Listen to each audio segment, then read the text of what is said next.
हमारा कुछ कर्तव्य बनता है कि जिसे हम वीरता की पदवी प्रदान करने जा रहे हैं, प्रजा उसकी वीरता अपनी आंखों से देख ले, ताकि कल कोई ये ना कह सके कि राजा ने अपने किसी सगे रिश्तेदार को सर्वोच्च पदवी प्रदान की। जिसने दैत्यों को मार डाला हो, उसके लिए इन मानवों से लड़ने में क्या डर हो सकता है? महाराज कंस, हम निश्चिंत नहीं बैठ सकते, क्योंकि हम देख रहे हैं आपकी समस्त युक्तियों के पीछे कृष्ण की हत्या का षड्यंत्र काम कर रहा है। महाराज कंस, यह अन्याय ही नहीं, अत्याचार भी है, और मैं और मेरे यादव वीर अपने जीते जी यह अत्याचार होने नहीं देंगे। हाँ।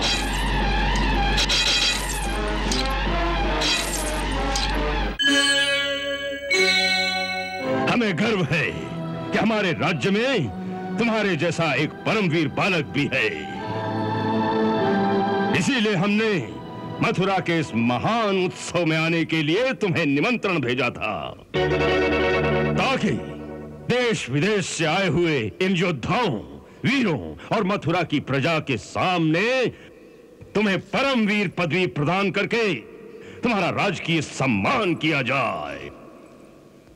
परंतु उस सम्मान समारोह से पहले हम चाहते हैं, और यहां बैठे हुए सभी लोग अवश्य चाहते होंगे, कि जिसकी वीरता के इतने चर्चे अपने कानों से सुने हैं, उसकी वीरता का एक प्रदर्शन आंखों से भी देखा जाए। इसीलिए हमने अपने और दूसरे राज्यों से भी 4 चोटी के पहलवान बुलवाए हैं। हम चाहते हैं कि आज इस अखाड़े में तुम्हारा मल्ल युद्ध देखा जाए। इनमें से चाहे जिसे तुम चुन लो और उसके साथ कुश्ती करके जनता का मनोरंजन करो। आज तो हम मथुरा का उत्सव देखने आए हैं राजन, कुछ दिखाने नहीं आए।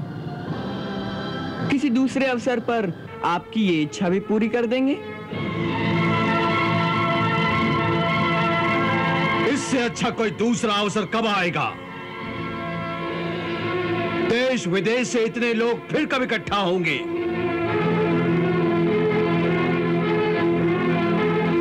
आज हम इन सब के सामने मल्ल युद्ध में अपना अपना पराक्रम थोड़ा दिखा दें तो दर्शक लोग कितना आनंद लेंगे।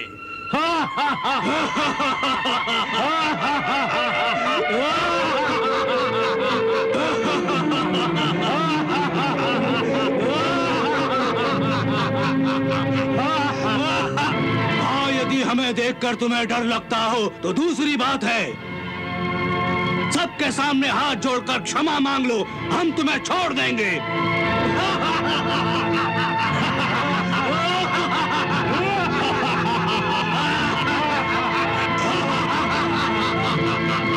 क्या सोच रहे हो लल्ला? ये ग्वालनों के साथ ताली बजा के थिरकने की बात नहीं, वीरों की सभा में मल्ल युद्ध करना है।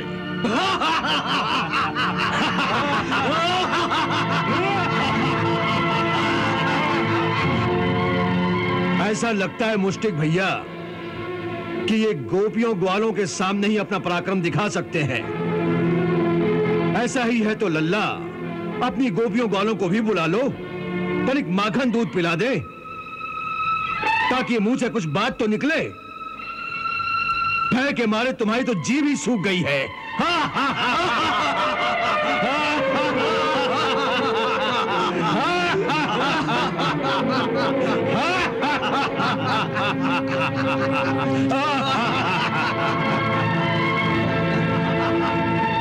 और कुछ बोलो तो सही, वीर कहलाने वाले को यह शोभा नहीं देता कि एक चूहे की भांति यूं दुम दबाकर दूर कोने में खड़ा रहे।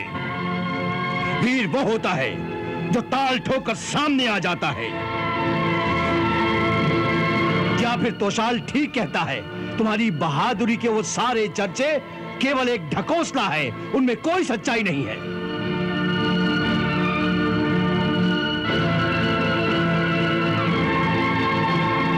यूं ही कुछ ग्वाल वालों के सामने छोटे मोटे करतब करके उन पे वीरता की धाक जमा ली होगी। वैसे भी तुमने जितने कारनामे किए हैं सब जंगलों में छुप कर किए हैं। उन भोले भाले देहातियों के सिवा वो कारनामे किसने देखे हैं? आज जब वीरों की सभा में शक्ति दिखाने का समय आया है तो तुम्हारी जैसे घिघी बन गई है।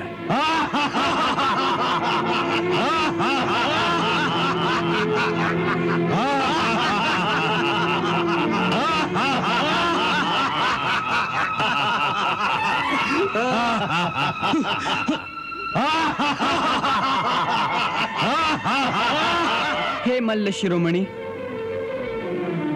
हम मानते हैं कि मल्ल युद्ध की चुनौती मिलने पर एक वीर को अपनी ताल ठोक कर अखाड़े में आ जाना चाहिए, परंतु मल्ल युद्ध के भी कुछ नियम होते हैं। पहला तो यही है कि मल्ल युद्ध हमेशा दो बराबर वालों में होता है। हमारी और आपकी बराबरी कैसे हो सकती है? हम एक छोटे से बालक हैं और आप मल्ल युद्ध विशारद हैं। आपकी विशाल काय के सामने तो हमारा शरीर एक चौथाई भी नहीं है। इसलिए आपकी और हमारी इस प्रतियोगिता को यहां पर बैठा कोई भी उचित नहीं कहेगा।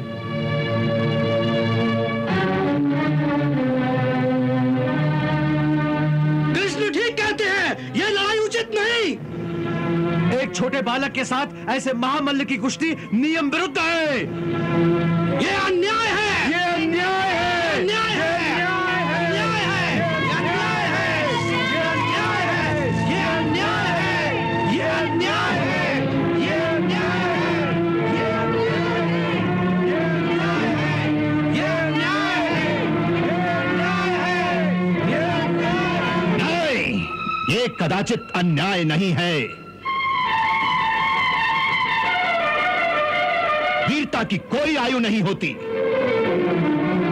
सांप यदि छोटा हो तो उसका विष कम जहरीला नहीं हो जाता। एक छोटी सी अग्निशिखा सारे वन को जला डालती है। इसलिए यदि ये अपने आप को परमवीर योद्धा कहने का दावा करता है तो इसे आज सारी जनता के सामने इस अखाड़े में उसका प्रदर्शन करना चाहिए। यह सरासर अनुचित है, इसे हम स्वीकार नहीं कर सकते। महाराज, आपकी आंखों के सामने यह अन्याय हो रहा है। राजा होने के नाते आपका यही धर्म है कि राज्यसभा में एक नन्हे बालक के साथ घोर अन्याय मत होने दीजिए। नहीं अक्रूर, हम तुमसे सहमत नहीं हैं। जो हो रहा है वो युक्ति संगत है, अन्याय नहीं है। क्योंकि जिसके बारे में यह कहा जाता है कि जिसने बकासुर और अधासुर जैसे परम शक्तिशाली दैत्यों को अकेले ही मार दिया हो, जिसने गोवर्धन जैसे पर्वत को अपनी एक उंगली पर उठा लिया हो, उसे छोटा बालक कहना यानी उसकी वीरता का अपमान करना है। और हम एक वीर का अपमान करना नहीं चाहते। राजा होने के नाते प्रजा के प्रति हमारा कुछ कर्तव्य बनता है कि जिसे हम वीरता की पदवी प्रदान करने जा रहे हैं, प्रजा उसकी वीरता अपनी आंखों से देख ले, ताकि कल कोई ये ना कह सके कि राजा ने अपने किसी सगे रिश्तेदार को सर्वोच्च पदवी प्रदान की। यहां बैठे हुए बाकी वीरों पर अन्याय किया है, और वैसे भी जिसने दैत्यों को मार डाला हो, उसके लिए इन मानवों से लड़ने में क्या डर हो सकता है। इसलिए आप निश्चिंत होकर बैठे रहिए। महाराज कंस, हम निश्चिंत नहीं बैठ सकते, क्योंकि हम देख रहे हैं आपकी समस्त युक्तियों के पीछे कृष्ण की हत्या का षड्यंत्र काम कर रहा है। महाराज कंस, यह अन्याय ही नहीं अत्याचार भी है, और मैं और मेरे यादव वीर अपने जीते जी ये अत्याचार होने नहीं देंगे। हाँ।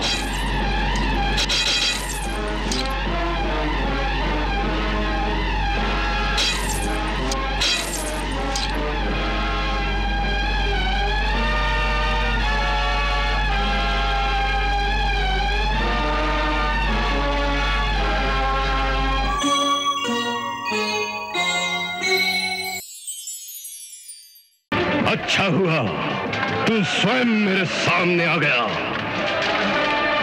हम तो सदा से तेरे सामने थे कंस, केवल तुमने हमें पहचाना नहीं। हमने तुझे बार बार अपनी शरण में आने का अवसर प्रदान किया। अब तेरे पापों का घड़ा भर गया है कंस। ये तेरा अंतिम समय है। अब भी फेंक दे अपनी ये खड़ग और हमारी शरण में आ जा। हम तुझे क्षमा कर देंगे कंस, हम तुझे क्षमा कर देंगे। कंस को झुकने के लिए कह रहा है? इस महाबली कंस को? मूर्ख बालक, कंस मर सकता है, झुक नहीं सकता। अच्छी बात है, तो अब मृत्यु के लिए तैयार हो जाओ कंस। किसकी मृत्यु? मेरी या तुम्हारी? राजा होने के नाते प्रजा के प्रति हमारा कुछ कर्तव्य बनता है कि जिसे हम वीरता की पदवी प्रदान करने जा रहे हैं, प्रजा उसकी वीरता अपनी आंखों से देख ले, ताकि कल कोई ये ना कह सके कि राजा ने अपने किसी सगे रिश्तेदार को सर्वोच्च पदवी प्रदान की। हम मथुरा नरेश की बात से सहमत हैं कि प्रजाजनों के मनों को आश्वस्त करने के लिए, उन्हें यह विश्वास दिलाने के लिए कि हम ही वो हैं जिन्होंने उन महान दैत्यों का संहार करके अब तक इस राज्य की रक्षा की है, हमें आज फिर अपना पराक्रम दिखाना ही होगा। हम तो अब तक केवल महाराज को एक अवसर दे रहे थे कि वो न्याय का साथ देकर अपने राजा होने के कर्तव्य को पूरा करें, परंतु यदि उनकी ऐसी ही इच्छा है तो इसे राजा की आज्ञा मानकर हम सब के सामने अपने कर्तव्य को अवश्य पूरा करेंगे। हम इस मल्ल युद्ध के लिए तैयार हैं। आप में से जो चाहे हमसे युद्ध करने आ जाए।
देखते क्या हो, इन दोनों के टुकड़े टुकड़े कर दो। हर हर महादेव।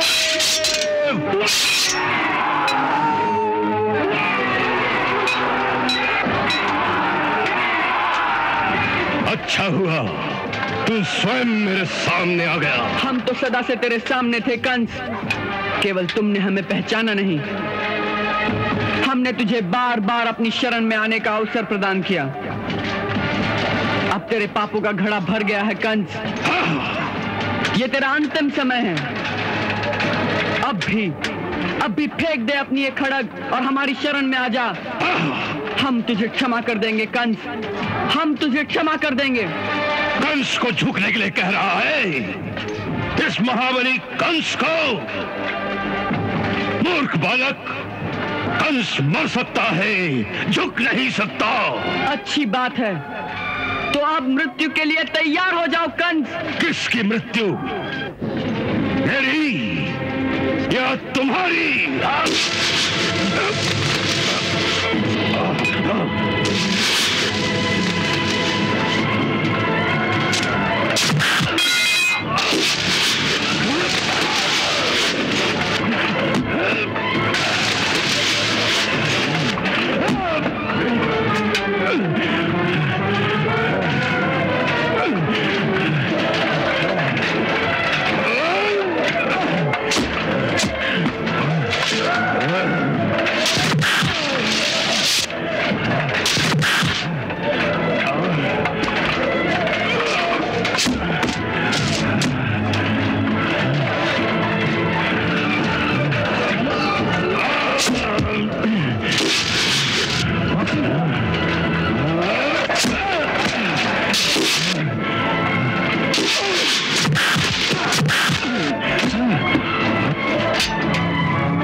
चरणों में